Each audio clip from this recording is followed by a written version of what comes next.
We made it, everybody. We did it. Thank you for coming. Actually, now we're going to be showing some things in character creation we haven't shown before Gamescom. We have all of our races in now. That includes our new races that we've made for our own world. So the Amawa are a large semi-aquatic race. We also have dwarves and elves, because some people really love the classic fantasy races. The Orlans are a new fantasy race we developed for our setting. They're very small, have cat eyes, big ears. They're cute, they're fun.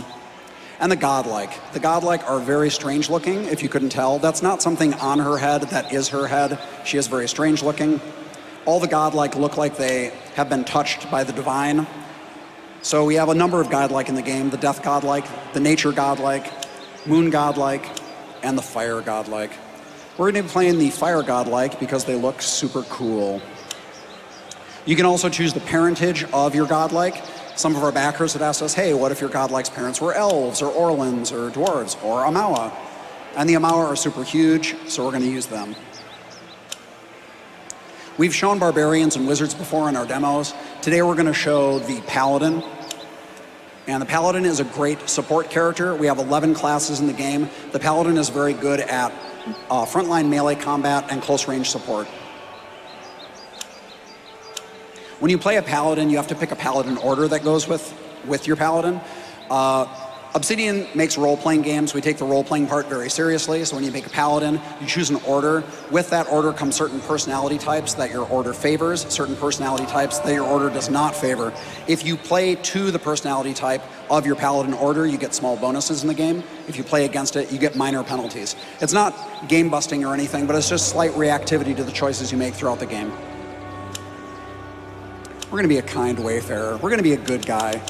We have a very traditional 6-stat spread, very similar to Dungeons & Dragons, but we've renamed and rebalanced the abilities to try to make it harder to dump stats. Also, if you want to build a very unusual type of character, you can do that and not have to worry that it's going to be a bad build. We really want to avoid bad builds. We want players to be able to play the character they want to play, have it change the gameplay in a meaningful way without just being inherently bad. In this case, Adam has built a very high constitution paladin, very tough survivability, but very low resolve. And resolve is used to resist hit reactions. So with a low resolve, you're more likely when you get hit to flinch. That'll interrupt your actions and kind of waste time in combat. We also allow you to pick your culture and your background in this world. When you pick your culture, it defines your starting equipment. It also has a slight effect on your statistics. We're going to play a paladin from Old Valia, kind of a swashbuckling old culture. They come with a breastplate, rapier, and a shield, and a little bonus to intellect. This is purely a role-playing thing. You can define your background. A lot of our players really like to decide where their character came from in the world, what they were doing before they jumped into the adventure. Bit of a troublemaker. Nothing wrong with that. Of course, you can customize your colors, be garish as hell, stand out on the battlefield with the latest fashion. And godlike don't have custom hairstyles because their heads are extremely weird, so you can choose from a number of unique heads that the godlike have. In addition to the portraits that we provide in the game, you can also drop your own custom portraits into the folder and use them. That's something that the players really like to do in Baldur's Gate and Icewind Dale, and we thought it would be good to continue doing in our game. And Super Sassy is ready to go. All right, get ready. So we are now in the town of Deerford. We start the players in the backer beta at first level. But one of the main purposes of the backer beta is for players to get a feeling of the classes more around the mid-levels of the game. So we give the players enough experience points to advance to 5th level right away. Every level you choose how to level up your skills. These are mostly non-combat skills that you use in interactions in the world. And you also get combat abilities like Lay on Hands, which is a paladin's short-range heal. Very, very useful. At 3rd level, every class gets a unique talent. Talents are kind of like feats in Dungeons & Dragons. They're little minor things that either add side powers to your character or they modify an existing power that your character has. Paladins have an ability called Flames of Devotion that allows them to do a heavy damage attack, and we're going to take the Intense Flames talent to make it even more powerful. Additionally, at 3rd level, they get Inspiring Triumph. That's a passive buff. Every time the Paladin personally downs an enemy, all nearby allies gain a defensive bonus for a short duration. At 4th level, Paladins get another buff ability called Liberating Exhortation. This has saved our ass in these demos a couple of times. Liberating Exhortation can be used to suspend hostile effects that are on an ally. So if you have an ally that's poisoned and paralyzed, about to die, you can hit them with Liberating Exhortation and they'll ignore it for a short duration. And then finally, at 5th level, Paladins get Zealous Charge. It's an aura. Paladins get a number of Zealous auras over the course of the game. They're very useful. They affect all allies that are immediately next to the Paladin. We're going to start with Zealous Focus. That gives all nearby allies an accuracy bonus. Zealous Charge allows the characters to move faster. Over time, you'll eventually get 3 or 4 of these auras. They are exclusive to each other, so you have to use them tactically as the situation demands in combat. The area that we're in is the village of Deerford. It's around the middle of the game. We didn't want to spoil things for the players. We didn't want to ruin the story for them. So all the content that we're going to show and all the content that's in the backer beta is completely optional side content. So the story spoils are safe. The inn that we're going into is actually one of our backer inns. So during the Kickstarter campaign, a lot of our backers pledged a lot of money. Some of the higher end rewards that they could get were a custom inn.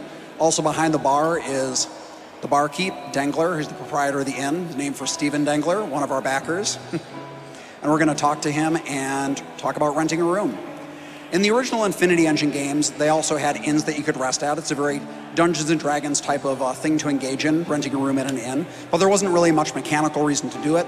So in Pillars of Eternity, we changed the resting mechanics to make it more advantageous to rest at an inn.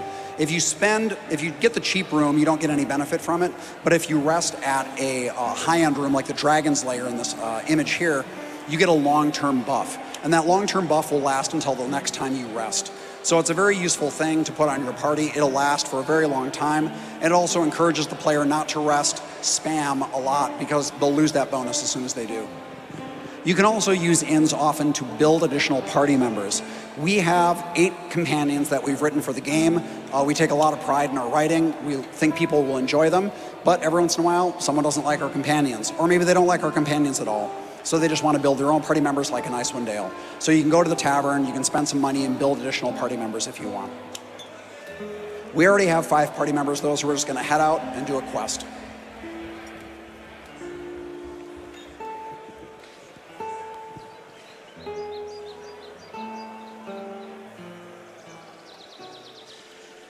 We're just going to head on down the street here and talk to a local pig farmer named Rumbald.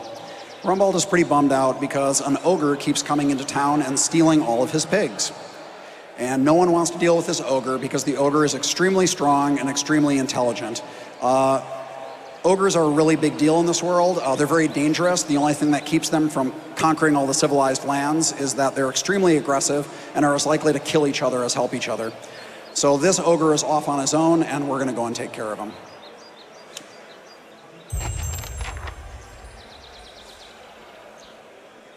By the way, if you don't want quest updates, you can turn on expert mode.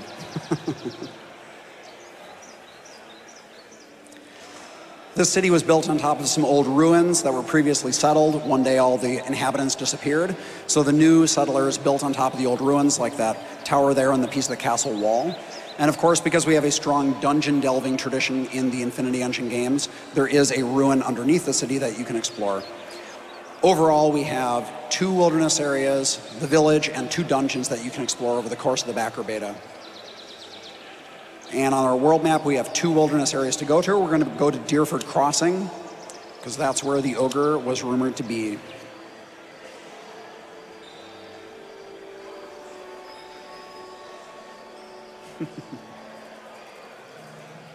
All right, looking good.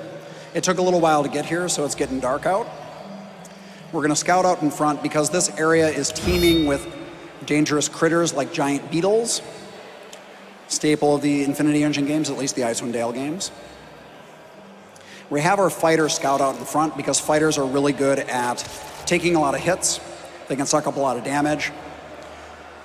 Paladin's going to come up and try to support him. Uh-oh, all right. Take it easy.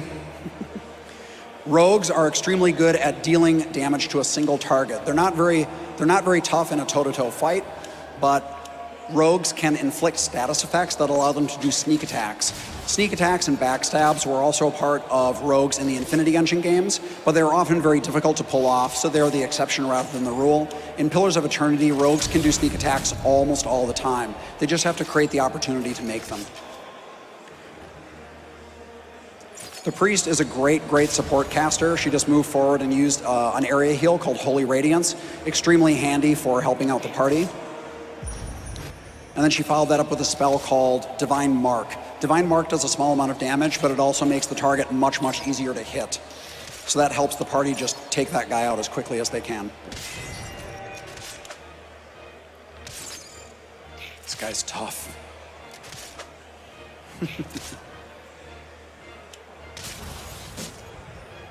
And we took that Stone Beetle out. So as you can see, each class sort of has a distinct role in combat. You can play around with those roles a little bit, but if you just play sort of like within the framework that's established by the core class concept, they're very effective.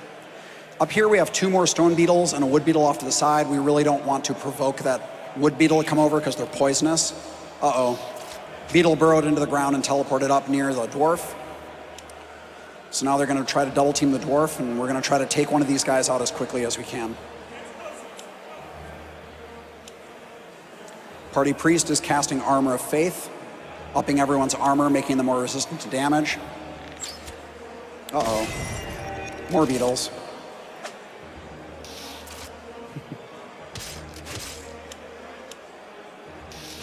Wizard is using some of his Minnaletta's Minor Missiles, which is a very common offensive spell.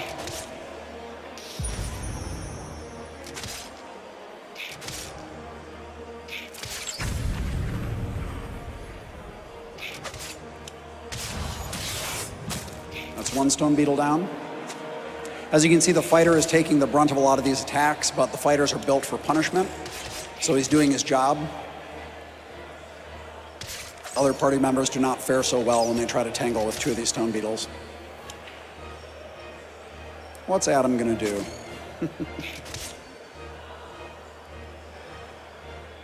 Maybe a finishing blow from the rogue? No? Something else? Some light stamina restoration, not a bad idea. There you go.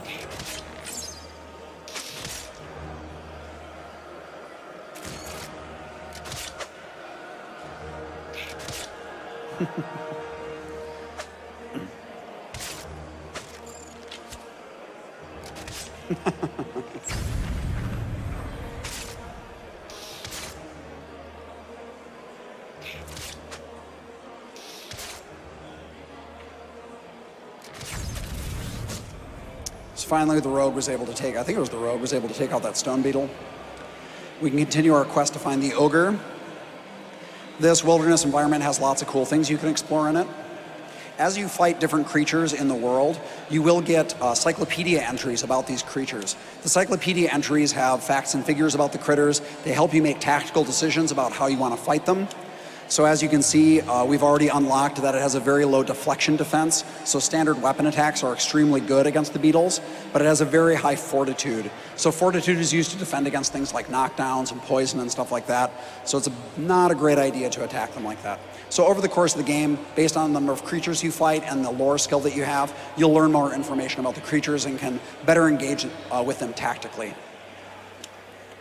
Also, over to the right here, we have a statue that you can interact with. Throughout the game, we've put these little scripted interactions in the game. They're illustrated story sequences. We just think they're kind of cool, fun, different way to look at the world. You can interact with the objects in a non-traditional way that you normally don't see from the isometric perspective, and they're just fun to do. And you can get into another dungeon this way, but we're not actually out here to go into this dungeon. Just kind of goes to how we design our wilderness environments. Exploration is a big part of these games, and we want people to feel like they can stumble across adventure as they're on their way to complete a different quest. If you look at the party portraits, you can see that they no longer have any red on them. When they take damage in combat, they take stamina damage. That's only short-term damage, though. After combat, all that damage goes away. The green bar that's to the left of their portrait, that's their health. That's long-term damage. If that gets to 0, they will die. So the dwarf is not looking very good, neither is the paladin. So we're going to use one of our resting resources. This is a limited resource. You can only carry so many with you based on the level of difficulty. Each time you use one, it gets consumed. Once you run out, you have to go back to town and buy more or go and rest at an inn.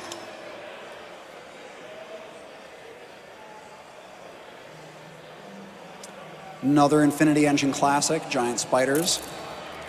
I'm gonna try to pull this guy down.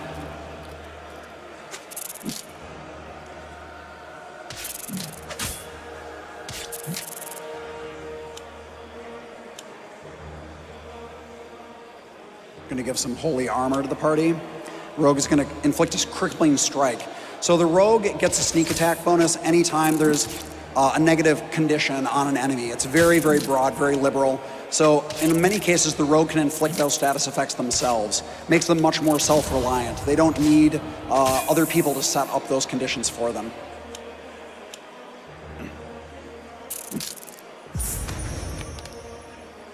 That's one spider down, but there's another one up ahead.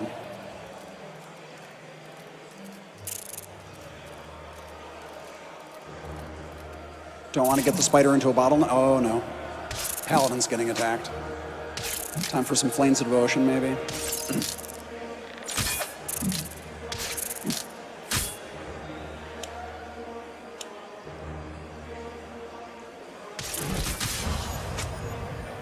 The fighter is a little better equipped to deal with the spider, but the paladin has support from the priest, so is able to overcome the poison damage pretty quickly.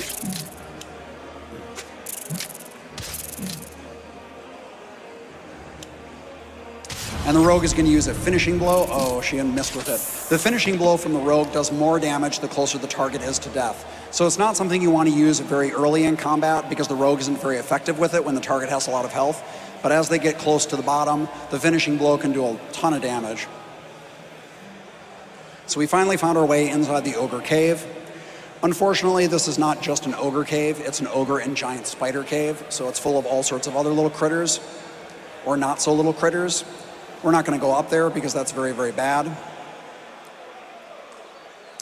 Even this little white spider is very dangerous because its bite can temporarily petrify one of your allies. So we're going to try to have our fighter use this Vigorous Defense. Vigorous Defense gives him a big boost to his defenses for a short period of time. So if he's in a difficult situation, like where he's dealing with these two spiders, it can help him hold his ground until the other party members can take that guy out.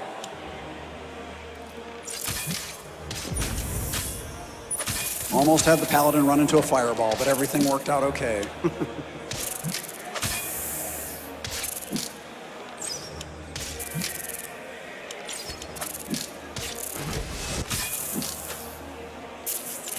Nice Morning Star smack. Oh no, that was super sassy. It was a paladin. Good job. So we didn't get too badly wounded in that fight, but the ogre is coming up. So we can see the bones of the ogre's lair off in the distance. So we're gonna rest again. Only have one camping supply left. On hard difficulty, you can only carry 3 camping supplies with you at once. On easy, you can carry up to 9, so it's much more forgiving. We're not gonna go fight those spiders right now. We're on a schedule. We got an ogre to kill.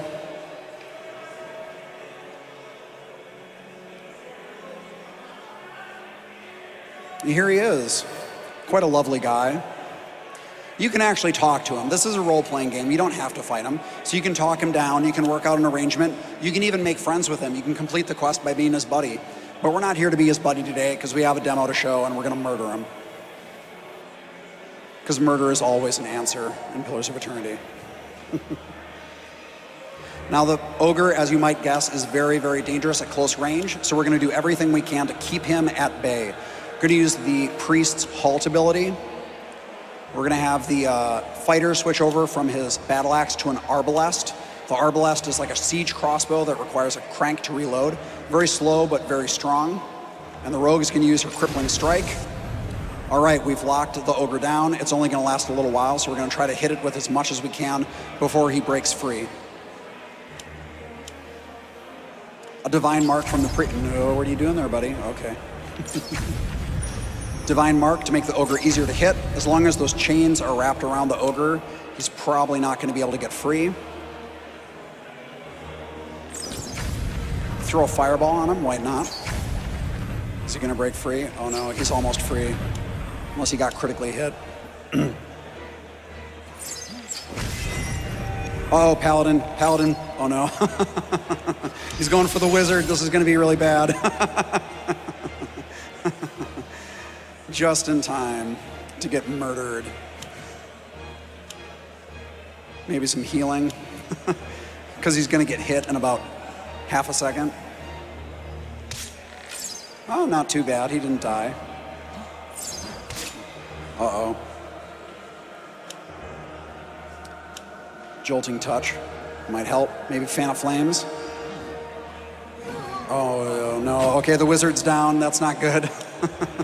We still have a chance. He's pretty badly wounded. Try a finishing blow. Oh, man. Flames of devotion. Oh, my God. Paladin's just about to go down. Flames of devotion from the paladin. Oh, there we go. Woo! Doesn't always go that well. It worked out this time. So thankfully, Korgrak was really nice because he left behind his severed head, which is very convenient. And now we can take that back to town. When you kill creatures in the world, whether it's ogres or spiders or critters, things that aren't humans, typically they drop things like blood or scales or feathers or wings, and those items can be used to craft. So in our crafting system, you can go in, you can make potions and scrolls, other cool consumables. You can also use our enchantment system, which is pretty nice. Any piece of armor, any weapon, any shield that you have, you can add a lot of enchantments to. So if you have a weapon you want to enchant, or if you find a unique item and you want to enchant it further, you can do that.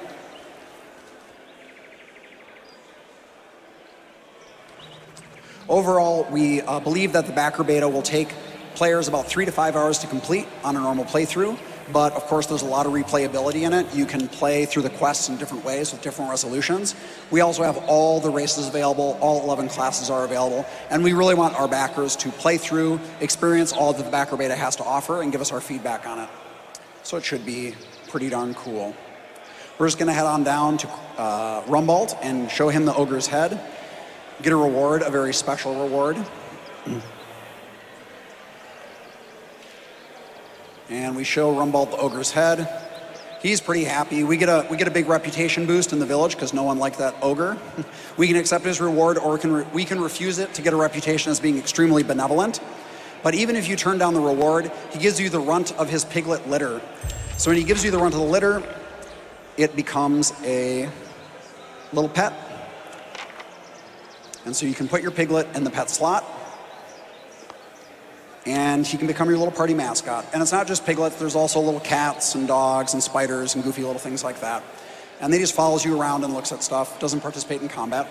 But it was sort of fun, and people seem to like it a lot. So there you go. That is our demo. That's what we're going to be showing, or not showing, but that's what people can play here right now, and what people are going to be playing in the backer beta very soon. So thanks a lot.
Hey folks, Quill18 here, and I don't have a mic. One of you guys have one. There we go. Hey folks, Quill18 here, and welcome to the Paradox panel of awesome, I think. We're going to say that. Excellent. I've got here some of the deities involved over at Paradox. We've got the God of Gods, we've got other God. So we've got Fred, we've got Johan, or Johan. What do you prefer? I always get it backwards. Johan.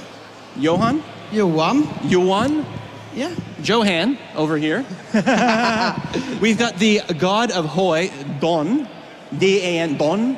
Or Dan, I'm flexible. Or Dan, flexible. Everyone who ever watches me knows I can't pronounce anything. It's kind of my thing, so here we go. Going back up, we've got the God of Externals, Sham. Hi, everyone. And then the God of Internals, Jacob.